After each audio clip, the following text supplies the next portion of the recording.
Bienvenidos, querido oyente, querida oyente, a esta nueva entrega de Teología Fiel, un podcast donde abordamos cualquier tema que concierna a la Iglesia y para ello nos hacemos eco en los canales de YouTube y en Spotify. Así que esperamos vuestros comentarios, esperamos que nos lancéis preguntas que nos ayuden a seguir tratando temas y tratando diferentes cuestiones que nos puedan interesar a todos. Gracias por escucharnos y esperamos que sea de bendición para tu vida este nuevo capítulo. Como siempre, estamos aquí con Jonathan para seguir debatiendo lo que dejamos en el capítulo anterior.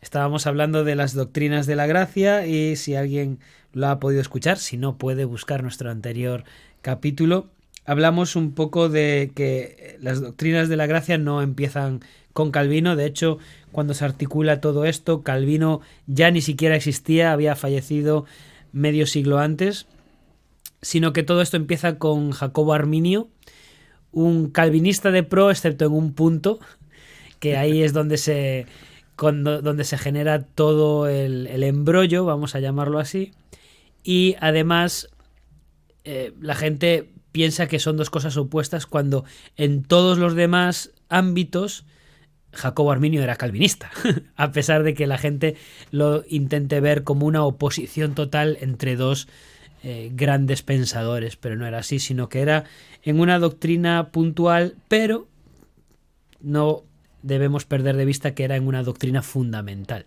en la que estaban no en oposición, pero sí en opiniones o en posiciones diferentes.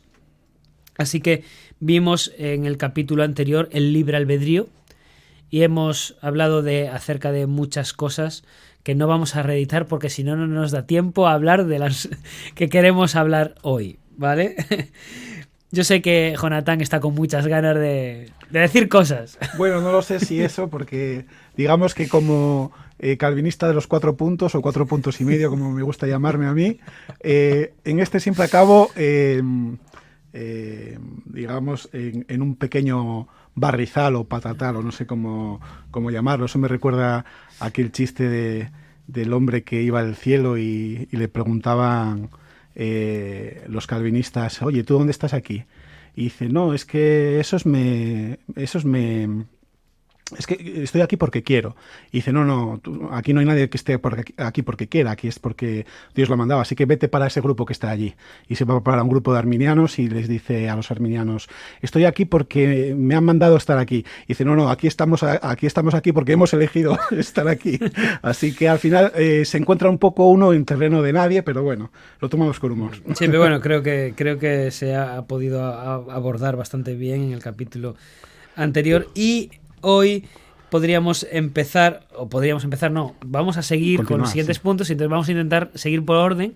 Y el segundo punto de los arminianos o remonstrantes era la elección condicional, a lo que los cánones de Dort en oposición saca un escrito con el título La elección incondicional. Así que, como dice Spurgeon, vamos a hablar de la elección. De hecho, no pone ni condicional ni incondicional cuando él suele hablar de este tema. Así que la elección condicional podríamos hablar de ella como que Dios puso sus manos sobre todos aquellos individuos que sabía o que preveía que iban a responder al Evangelio. ¿Vale? Obviamente esto tiene que ver con el uso del libre albedrío que hablábamos el último día. En oposición a eso, los cánones de Dort sacan este otro título y este otro escrito que habla de la elección incondicional y tiene que ver con también lo que se habla de depravación total. La depravación total no quiere decir que el hombre esté totalmente depravado y en ningún ámbito pueda hacer el bien.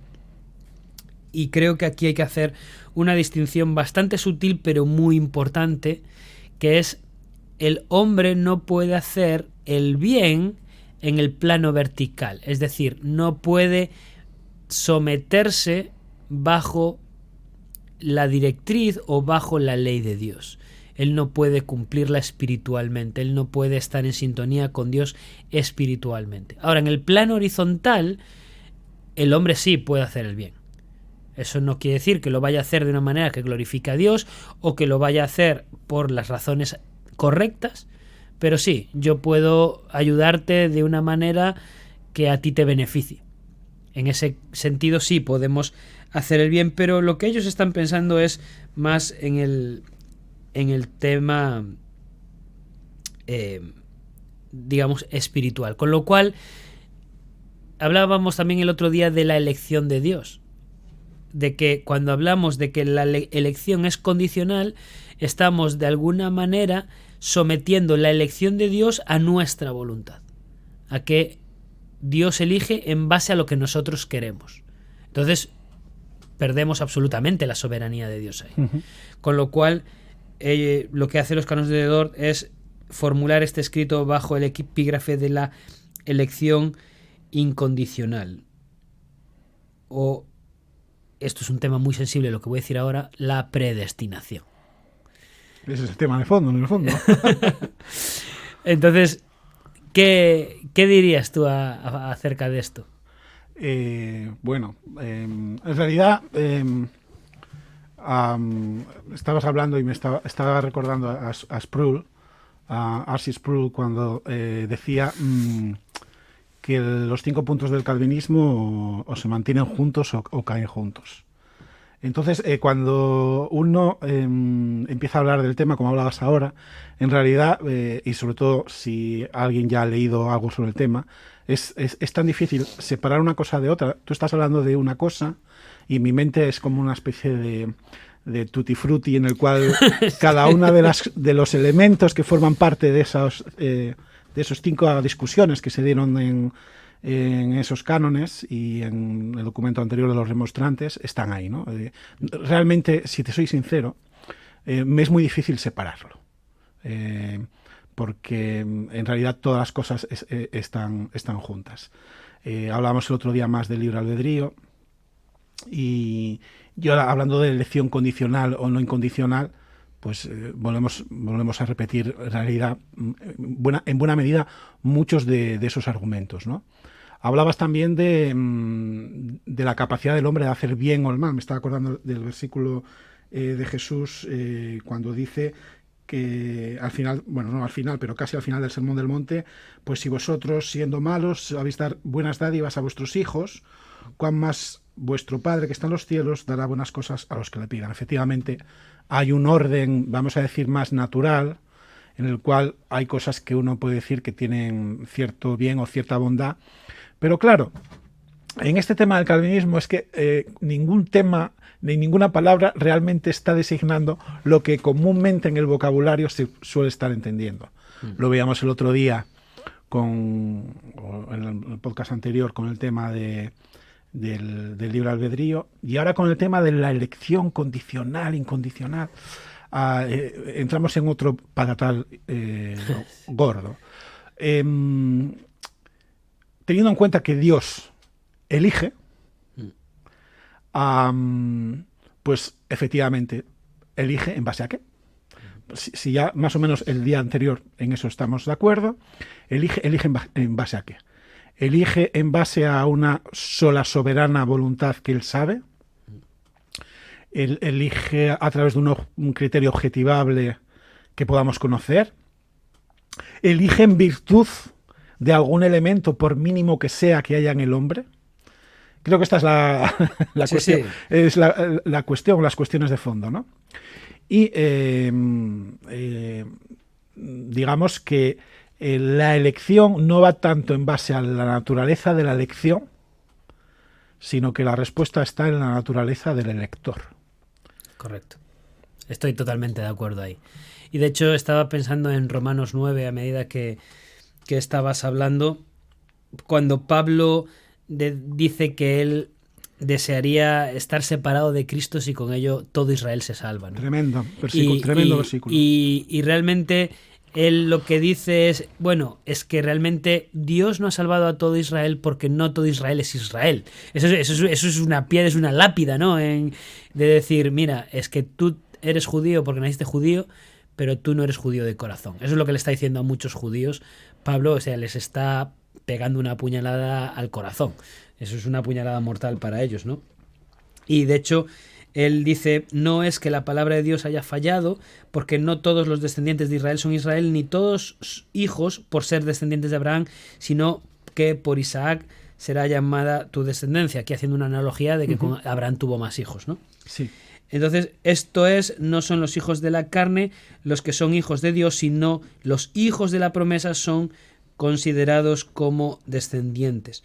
Y de hecho, aunque él hace esta analogía, él se está refiriendo a que aún dentro de los hijos de Isaac no todos son descendientes. Porque él más adelante en el versículo 12 dice, se le dijo a ella, el mayor servirá al menor, tal como está escrito, a Jacob amé, pero a Saúl aborrecí. ¿Qué diremos entonces? ¿Que hay injusticia en Dios? De ningún modo. Porque él dice a Moisés, tendré misericordia del que yo tenga misericordia y tendré compasión del que yo tenga compasión. Así que no depende del que quiere ni del que corre, sino de Dios que tiene misericordia. Parece que Pablo conocía a un primo de Arminio y estaba discutiendo con él, ¿no? Sí, sí, tal cual. Es decir, es que Pablo es, digamos que la declaración de Pablo es lapidaria, no solo para sus contemporáneos judíos que decían, no, si yo soy judío, ya, pero tú necesitas ser salvo de tu condición pecaminosa. Y aquí pasa exactamente lo mismo. Y creo que esta sería una buena respuesta, aunque seguramente que los cánones de Dort ya también lo tuvieron en cuenta y muchos otros textos, porque como dijimos el otro día, ellos pasaron casi año y medio estudiando este tema y discutiéndolo en diferentes sesiones, con lo cual quitar la voluntad de Dios en la elección es un grave error en base a los textos bíblicos, porque es lo que tú decías, es el elector, no es el elegido el que decide, sino es el elector el que tiene la última palabra y es en base a su naturaleza, como tú decías. De hecho, bueno, casi escapas un poquito del tema, pero creo que está íntimamente relacionado.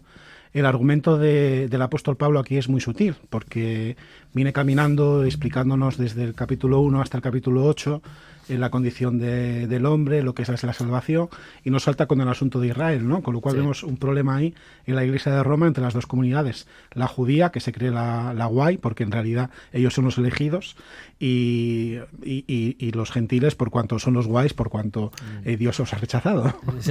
Sí. Entonces, es curioso cómo al final la solución del conflicto de Iglesia en dos etnicidades que están en conflicto probablemente es volver a explicarles el Evangelio. Hermanos, no habéis entendido nada. Judíos y gentiles, estáis igualmente perdidos. Pero claro, hay un argumento de fondo muy curioso en el 8, cuando llega al final del argumento del apóstol Pablo, que habla de los llamados, ¿no? Dice, y sabéis que a los que llaman a Dios, aman a Dios, todas las cosas ayudan a bien, a los que son llamados conforme a su propósito. Son los llamados. Claro, ese Dios que tiene la capacidad de elegir, que tiene la capacidad de llamar, si llama y elige a un pueblo al que finalmente rechaza, tú no tienes garantía como creyente de que vayas a ser, de que ese Dios que te ha llamado también a ti y que nada te separa del amor de Dios, ni tribulación, ni angustia, ni todo lo demás. Bueno, si llamó a Israel y lo abandonó, me puede pasar a mí lo mismo, ¿no? Pero volvemos al tema principal, es el carácter de Dios. Y el argumento y la palabra que se repite en el capítulo 9, 8 al 9, y no hay disrupción en el tema, es todo lo contrario, es continuidad. Es que el mismo Dios que nos llamó a nosotros y que tiene la capacidad para asegurarnos que nada nos va a separar del amor de Cristo, es aquel que llamó a Israel, y aunque ahora esté efectivamente, como bien dice el apóstol Pablo, en un momento de castigo, en un momento de separación, en un momento de disciplina, ha llamado a ese pueblo, e irrevocables son los dones y el llamamiento. Y va a volver a rescatar. Así que la garantía de Dios para rescatarles a ellos es lo que nos garantiza a nosotros que ese amor de Dios no vamos a ser separados de él en nada. Así que volvemos al punto inicial. Es Dios, es su carácter. Es Él el que, al final, todos estos temas y conflictos que nacen por una disminución de la visión de quién Dios es. Cuando tienes claro quién Dios es, o por lo menos empiezas a vislumbrar qué clase de Dios hablamos, entonces las cosas yo creo que si no se solucionan, porque no se solucionan, se ven más claras, un poquito más claras al menos. Entonces, justo estabas hablando y ya mi mente saltaba al siguiente punto, porque es que además venía al hilo, que estábamos hablando de la salvación, aunque todos ellos hablan de la salvación. Así que, vale, hablábamos de la redención de Israel, la exclusión, la redención de los gentiles, así que redención universal o redención limitada. O expiación general o expiación limitada. Porque sabemos que hoy en día la iglesia cristiana mayoritaria sostiene la redención universal. Pero es muy curioso cómo lo sostiene, ¿no? Porque Dios no pasa nada, va a salvar a todo el mundo, no te preocupes, pero siempre y cuando estés bajo mi paraguas, ¿verdad? Entonces la redención universal es para mi paraguas. Sin embargo, entendemos que la Biblia no habla de una expiación universal, en tanto en cuanto entendemos expiación como la obra del Espíritu Santo que nos lleva a la salvación, la obra del Espíritu Santo en nosotros, el rescate efectivo en nuestras vidas. Sí. Entendemos en base a la palabra que es limitada.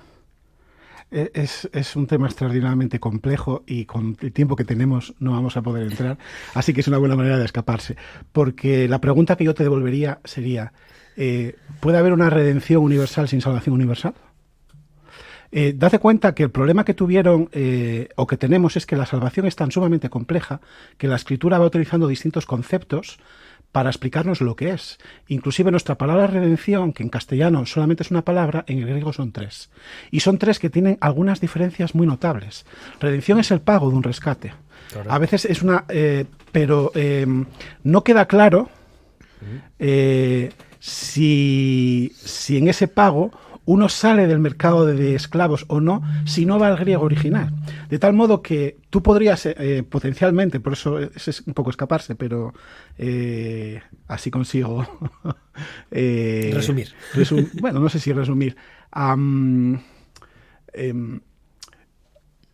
El pago que se realizaba de los esclavos antiguamente, normalmente se compraban y se vendían en el ágora.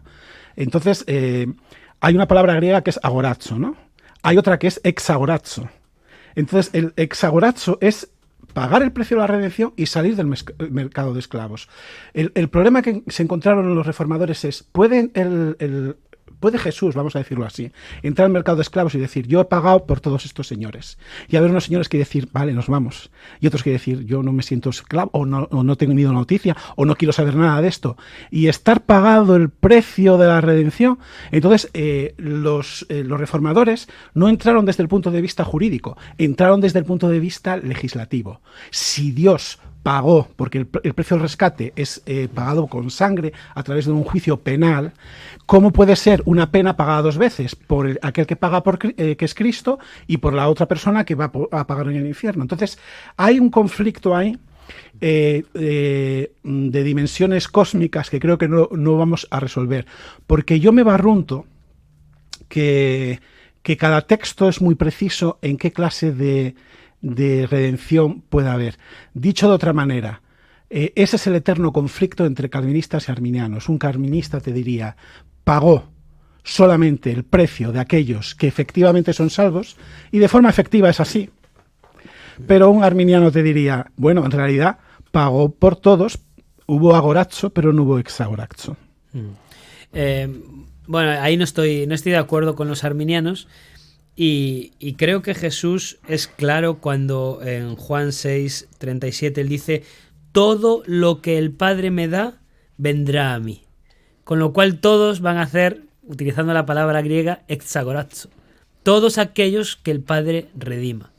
O todos aquellos que el Padre escoja. Dice, y el que a mí viene no le echo fuera. Con lo cual ninguno de los que el Padre ha redimido van a quedar fuera.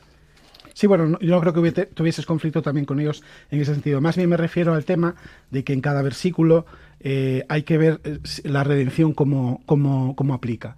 Ni estoy diciendo yo, ni defendiendo tampoco esa posición. Lo que pasa es que una cosa es la redención, otra cosa es la expiación, y tú utilizaste el concepto de redención, que creo que introduciría un elemento todavía más complicado, porque creo que la expiación ya es bastante complicada para entenderla, y el tema que discutieron, de hecho, ellos fue si la expiación, si quieres vamos a decir redención, pero bueno, la expiación se aplicaba a todos o no. Claro. Y si se aplica a todos en el sentido pleno, claro, tendríamos un problema, porque esto sería universalismo. Y yo creo que es el problema que los arminianos no terminan de solucionar. Pero creo que los calvinistas, y aquí entraríamos en otro tema, porque estos son problemas todos sobrevenidos, tampoco termina de agotar de qué manera la muerte de Cristo opera respecto a la redención y expiación, en tanto que ofrecida a todo el mundo. Sé las explicaciones que se dan, pero en este punto en concreto no encuentro una satisfacción completa a todas ellas. Fíjate, mira, el otro día estaba estudiando Juan 3. Sí. Y Juan 3, ¿el Evangelio o la epístola? El Evangelio. El Juan Evangelio, 3. sí. Y me llama mucho la atención, aunque es un versículo que sabemos de memoria de siempre, sí. La sutileza de Juan cuando dice lo que dice. Uh-huh. Y en concreto, Juan 3:16, un versículo que todo el mundo podría tirar de carrerilla, dice, porque de tal manera amó Dios al mundo, y aquí mucha gente se para y dice, ¿ves? Dios amó a todo el mundo, o murió por todo el mundo, o la salvación se puede aplicar a todo el mundo llevándolo incluso más allá. Hay gente que lo utiliza de esta manera. Pero dice, amó al mundo, y no está refiriéndose a que esté amando a todas las personas sin distinción en general, que ha dado a su Hijo unigénito para que, y aquí el tema de finalidad, para que todo aquel que en él cree no se pierda, mas tenga vida eterna. Entonces, ¿cómo se expresó el amor de Dios por el mundo? En dando, mejor más que trayendo, en dando salvación a aquel que viene a él arrepentido. Pero si cogemos los 3 capítulos más adelante, que te los leí antes, dice que todo aquel que viene a él arrepentido es porque el Padre lo trae. Con lo cual ahí ya tenemos una cadena de cómo funciona la redención y la expiación. Es decir, Dios en su amor por su criatura, por su creación, porque de hecho la palabra que ahí utiliza es cosmos, Él hace una obra sin precedentes, paga el precio del culpable. Ahora, eso no se aplica a todo el mundo. Eso solo se aplica a una salvación efectiva en aquel que cree. Y nos dice también el propio Juan que aquel que cree es traído por el Padre. Uh-huh. Con lo cual, ahí veo una relación clara de que sí, el Padre escoge o el Padre predestina, por decirlo de una manera más familiar en cuanto a esa palabra. Y yo sé que esto es confrontativo. ¿Cómo Dios puede hacer algo así? Sí, pero yo te aconsejaría ahí que no utilices el sinónimo de... Justamente en esa frase en concreto, el sinónimo de elección con predestinación. Porque así como la elección tiene que ver con el punto de origen, la predestinación con el punto de destino. Sí, correcto. Entonces, quizás alguien nos esté oyendo y puede tener una confusión en esto, pero me parece correcta la posición que tienes. Porque al final lo que tú dices, la palabra clave, es la aplicación real. Porque al final los arminianos están discutiendo sobre una posición teológica, pero que es teórica. En el fondo el problema es que es teórica, porque no puede tener aplicación. Claro. Porque de tenerla, las consecuencias sería que, mira, apaga y vámonos. Total, somos todos salvos. Y yo creo que ellos resuelven una parte de la teoría, pero no la resuelven toda, pero su aplicación práctica es imposible.